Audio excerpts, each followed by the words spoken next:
Please raise your right hand. Do you swear to tell the truth, the whole truth, and nothing but the truth, so help you God? I do. Okay, you can have a seat. Will you go ahead and introduce yourself to the jury?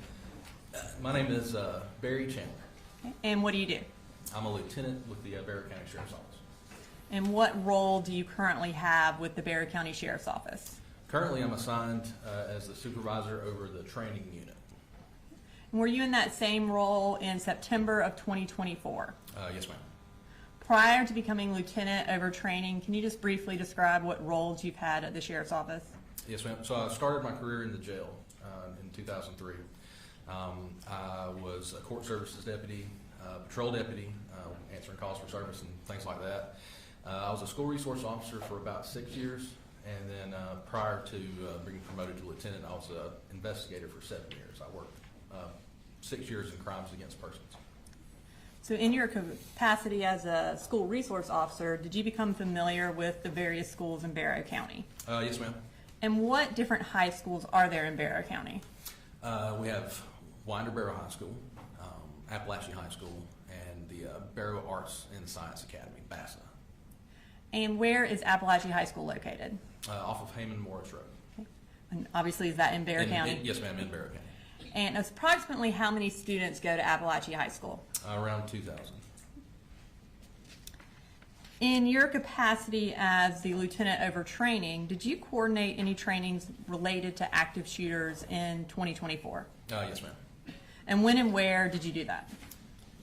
We did several in 2024. We started off at Old County Line Elementary School. We worked at CFIT, which is the Center for Innovative Teaching. And it all sort of culminated at Russell Middle School on March 14th of 2024. And can you tell us about the training that you did on March 14th at Russell Middle School? Yes, ma'am. So generally, active shooter training is designed for us to teach our deputies and law enforcement to rapidly enter a structure, to immediately find the person that is shooting and then stop them from shooting. So the training that we did prior to the March 14th drill at Russell was very focused on that. We also included implementing what are called rescue task forces.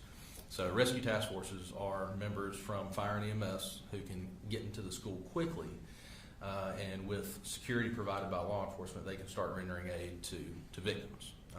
So that was our big push, and the March 14th drill specifically was designed to do it was what we refer to as a full-scale exercise, meaning we had many representatives from almost every public safety agency in the county.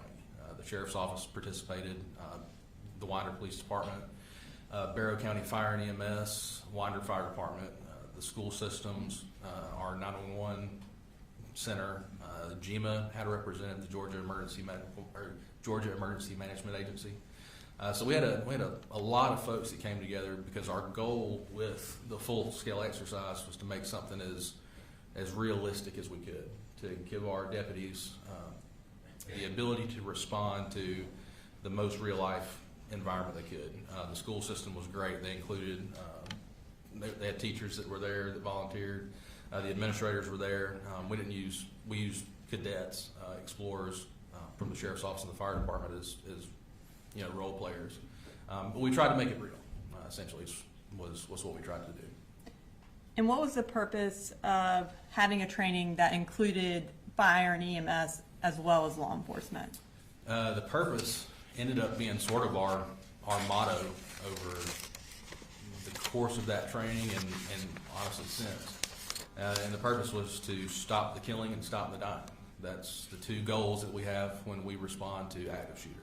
Stop the killing, meaning stop the shooter from actively killing people, and then stop the dying. We have to render aid and help people that have been injured. Now I'm going to draw your attention to September 4th of 2024. What were you doing that day?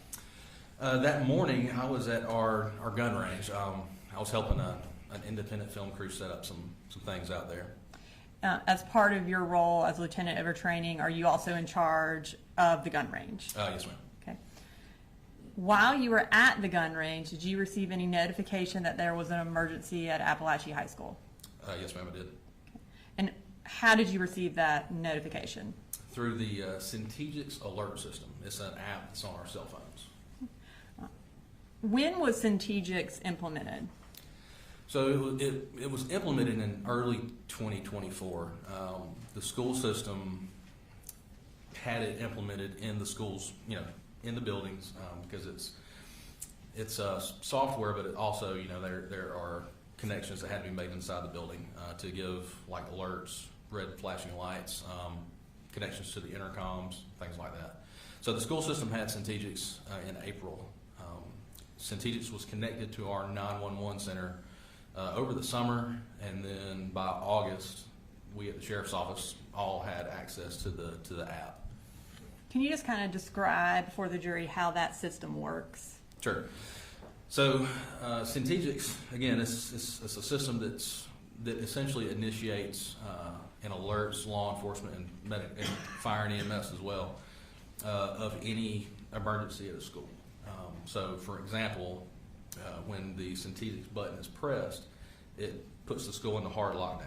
So exterior doors are locked. That lets the teachers know that they need to get into their classrooms, make sure the doors are locked, and that their lights are turned off and the kids are hidden out of sight. So that's essentially what it does. It does that, and then it lets the teachers know, hey, you need to go into hard lockdown.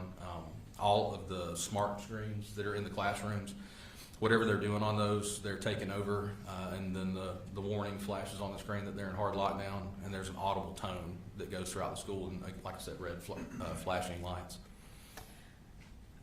As far as Centegix, how many times does someone have to push the button for it to go into hard lockdown? 8 presses, 8 rapid presses in order for Centegix to go into hard lockdown.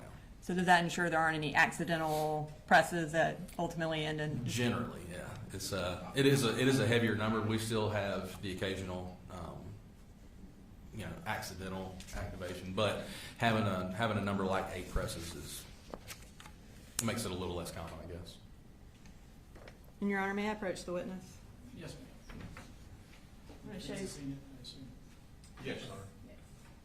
I'm going to show you what State's Exhibit 1. Do you recognize that? Yes, ma'am. What do you recognize that as? This is it's basically a screenshot of Apalachee High School. It's an overview, but it's from the Centegix app. Okay, and is it a fair and accurate copy of the overview of Apalachee from the Centegix app?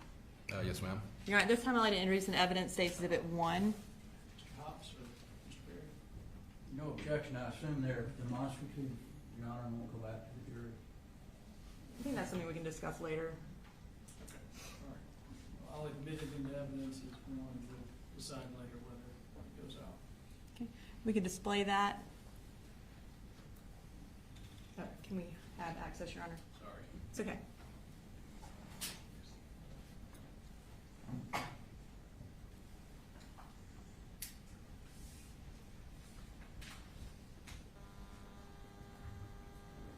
I pushed it. It says please wait. Okay. So does this show on your phone when there's an emergency? I guess? Yes, ma'am. So it pops up like a notification badge, right? Saying hard lockdown, and then it tells you the school. And then once you open the app, you can pull up this map. And does it tell you where specifically the emergency notification came from? Yes, ma'am. So kind of going back to September 4th of 2024, when you pulled up this screen, what did you see? So initially, when I heard the alert was going off on my phone, I looked at it, and then I didn't immediately go to this screen because we had several alerts coming out. Earlier that morning, we'd actually had a test that was done at Bethlehem Elementary. So we got the same alert, the alert that there was a hard lockdown, and then they came over the radio and said, hey, it was just a test. So initially, I look at it and then was like, I wonder if they're having a test in Apalachee. And then the second alert comes through, and then the third. So instead of opening the app immediately, I went to my truck and I got on the radio and turned the radio on, my police radio. I don't recall if I ever opened up the map. I do recall seeing Miss Lancaster's room. I just saw the alert from Miss Lancaster's room. And So at the initial time that you received this emergency notification, did you know what was going on at Apalachee? No, ma'am, not initially. So you indicated that you got in your truck and turned on the radio. And what Correct. happened when you turned on your radio?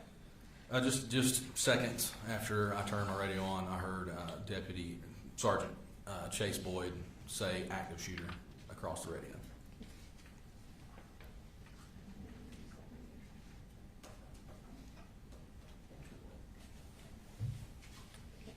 I have in my hand State Exhibit 2. It's on a hard drive, and it's the radio traffic from September 4th. Have you had an opportunity to review that radio traffic? Yes, ma'am. Is it a fair and accurate recording of what you heard on September 4th? It is. Okay. At this time, I'm going to introduce into evidence State Exhibit 2 and publish for the jury, Your Honor. Defense? No objection. All right, 2's admitted, and you can publish it.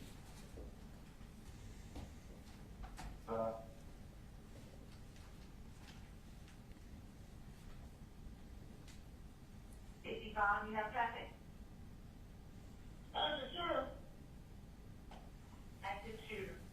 That's an active shooter at Apalachee High School. Hey, boy. And you said it was from Deputy Boyd, and who is that? Sergeant Boyd is he's a supervisor with the SRO division. He's one of their immediate supervisors. So when you heard that, what did you do? I immediately put I had to, so being at the range and being in our ammunition house, I didn't have my standard uniform on, so I threw on my gun, jumped in my truck, and I went to Apalachee as fast as I could. About how far from Apalachee were you? Close to 5 miles. Do you remember approximately what time you arrived? Around 10:30. And I'm going to show you what's been marked as State Exhibits 3.1, 3.2, and 3.3. Do you recognize those? Yes, ma'am. And what do you recognize those as? They're overviews of Apalachee High School. They show rooms, room numbers, so essentially school maps. Okay. And just for the record, is 3.1 a full map of the high school? Yes, ma'am. Okay. And is 3.2 a partial map of the high school? Yes, ma'am, it is. Okay. And I'm going to have you look over to your left. Okay. Is that also 3.2 right there? Yes, ma'am. Okay. And then is 3.3 an overview, like a street view from Google Maps? Yes, ma'am, it is. Okay. Your Honor, this time I'd like to introduce into evidence State Exhibits 3.1, 3.2, and 3.3. Defense? Same objection. Good. Just as far as going out. Whether it's demonstrative or not, okay. Right. All right. 3.1, 3.2, and 3.3 are all admitted. All right. Now we're going to start with 3.1, if we could display that for the jury. All right, so is this the full map? Yes, ma'am, it is. Can you, and I'm going to hand you this in Okay. case you need it. Can you show us on there where you went when you arrived? So I entered the school through the front door. Front door is going to be here. I made my way to the main atrium, and then from the main atrium, I moved down F Hall until it intersected with J Hall. Once it intersected with J Hall, I made my way. So I could see a large law enforcement presence, obviously, at this point. So I moved down towards the end of J Hall, and that's where I came into contact with Sergeant Boyd, and he had the shooter in custody. Okay. And when you arrived, who else was there? A lot of folks. When I initially went through the front door, I saw Sergeant Maxwell. I remember seeing one of our investigators, and so but when I made my initial approach, until I got to the atrium, I think I was by myself. And were EMS already there as well? Yes, they had just gotten there. And for you, what was your purpose of making entry? To make sure that the shooter was, number one, secured, to make sure that we didn't have any other shooters in the school, and then to begin to render aid and work towards the bigger picture of securing the entire school. Were the skills that y'all learned in March utilized that day? Oh, yes, ma'am. And how so? So a lot of the people that we spoke to after the event said that, it's extremely stressful. I can't put into words how different the actual event is than all the training that we've done over the years, and we've done it since I've been at the sheriff's office since 2003, and in 2004 we did an active shooter drill at Apalachee High School. So the words can't put into perspective the amount of stress, but most of the guys that I talked to, they were like, it just felt like training. And Judge, we're gonna object to most of the guys that you talked to and what they may have said. What do you hear say? Just Yeah. describe it from your Absolutely. perspective. I'll sustain the objection. Thank you. It did. It made it more where it was like it was something that they had seen before, which is not very common. It was something that we needed to do for our deputies. And what was the result of the coordinated response by EMS and law enforcement that day? So the result was we were able to fully secure the school. Every patient that was injured that could have been saved was saved. We refer to it as we had 0 preventable deaths, which was unheard of in active shooter scenarios up until September 4th. And you can have a seat. Okay. I won't have you do anything That's on all right. that for a little bit. After you made entry and went to the end of J Hall and observed that the shooter was in custody, what did you do after that?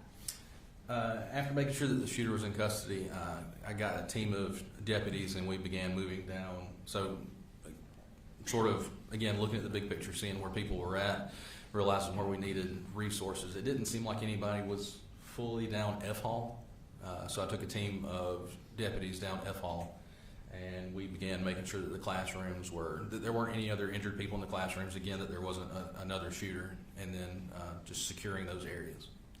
And as you were securing them, were y'all also evacuating students? Not initially, but fairly soon after we started clearing.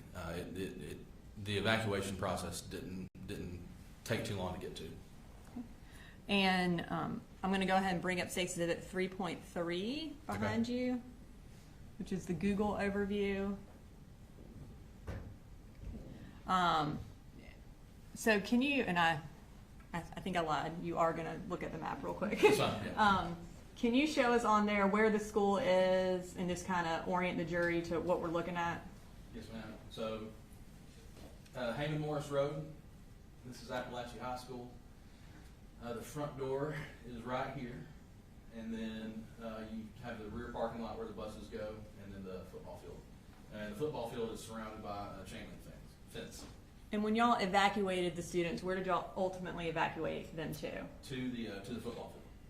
And when parents arrived to come find their children, were they eventually allowed to go to the football field as well? Yes, ma'am, they were. Approximately how many law enforcement officers responded to Apalachee High School that day? I believe that the number was close to 400, if not a little more. And how many different agencies, if you know? There were 56 that we made note of.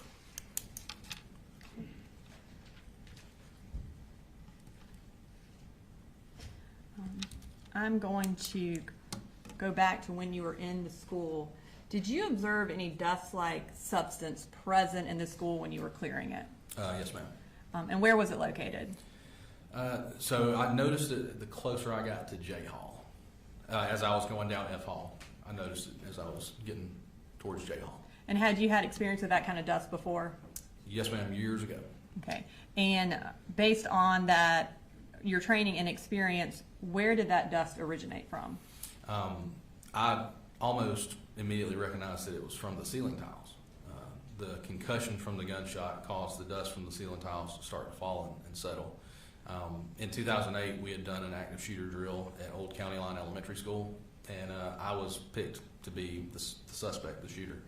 I was given a blank gun, so it doesn't fire real projectiles, just really loud and puts out the flash.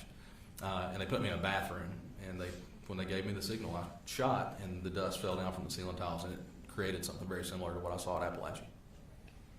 And in your capacity as lieutenant over training, have you had an opportunity to review the surveillance videos from September 4th? Yes, ma'am. Okay. In reviewing it, did you see the dust come from the ceiling tiles like you just described? Yes, ma'am. What was your purpose in reviewing that surveillance video? Just to review the actions of our first responders, of the deputies, of fire and EMS, and to learn if, if what we did well, what we could have done differently, and then to implement that into training. After watching that video, did you become aware of the path that the shooter took on September 4th? Yes, ma'am. Okay. At this time, I'd like you to go through that path for the jury, Okay. and if you could use the large map over there. Yeah. And I'd like to start with the shooter's first period class. What class was he in? So for first period, he was in Miss Harris's class, and that was 1.515. It's going to be located right here. And are you familiar with what time first period class is? Yes, ma'am. So he got to class around 8:01, and the class starts at 8:15. Okay. And are you familiar with what time it ends approximately? Oh, yes, ma'am. Yeah, it ends at 9:38. After he left first period class, where did he go for second period? So he leaves first period, and then he goes to Miss Catherine Greer's room on J Hall, room 2.151, and that was second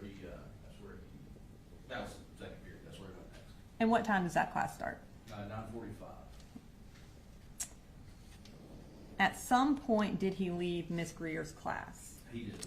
He left her class at around 9:54. And where did he go?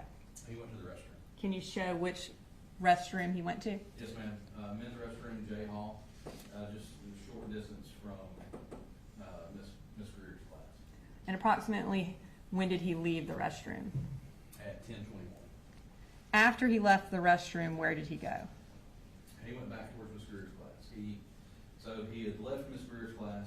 He had his book bag with him that we ultimately learned had a gun in it. So when he exits the men's bathroom, he's got the book bag.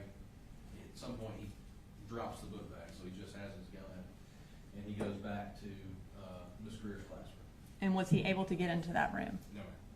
Where did he go after that? He went immediately next door.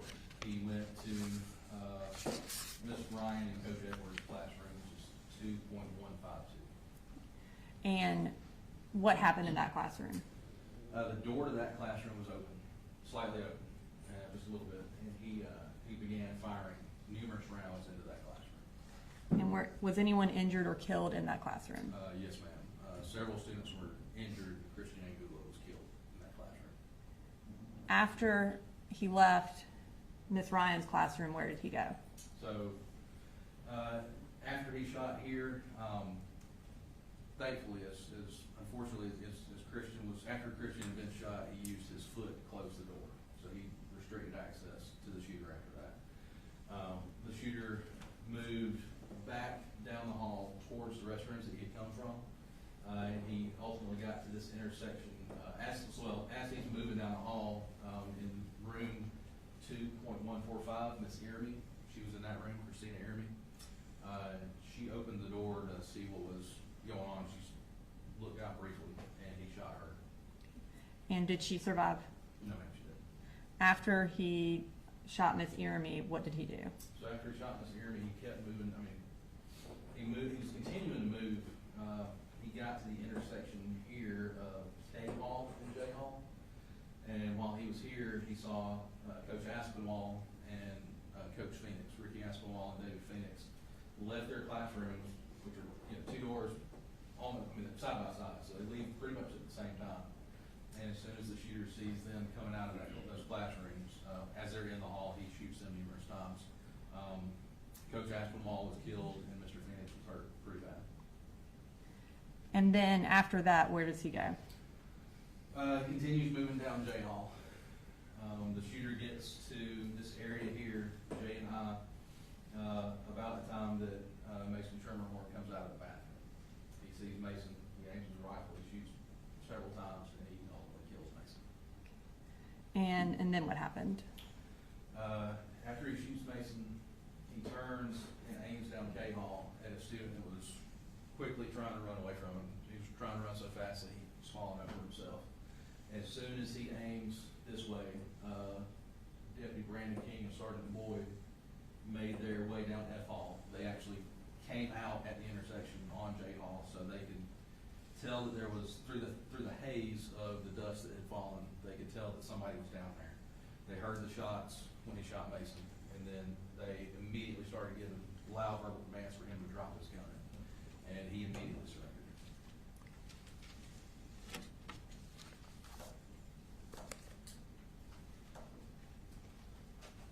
All right, Lieutenant Chandler, I don't have any further questions for you right now. Cross?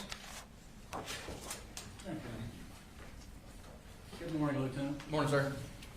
I only have a few questions for you. How many entrances are to the high school?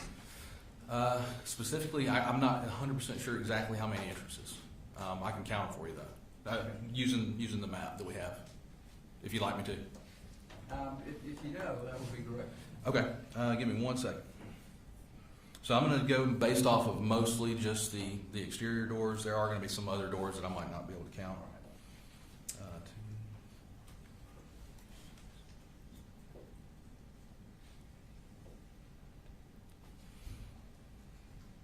I would say upwards of, I'd say a little more than 15 exterior doors. Okay. And are all of those doors secured when the kids first come in? Yes, sir. So other people can't get in from other places? Correct, they're supposed to be, yes, sir.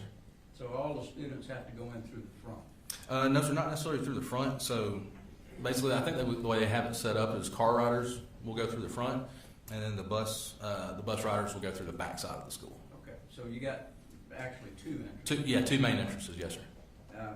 And the entrance that Colt made would be from the bus? Correct, yes, sir. And do you know what time that bus arrived? Slightly before 8. Okay. You know how many children were on that bus with him? No, sir, I don't. I assume you didn't take possession of any evidence at all, right? No, sir. My role after the initial response was that I did supplement CID's efforts, but I didn't specifically collect evidence. Okay. Nothing further. Thank Thank you, Judge. Based on crossing, you redirect? No, Your Honor. May Lieutenant Chandler be excused? Yes, ma'am. All right, thank you, sir. Yes, sir, thanks.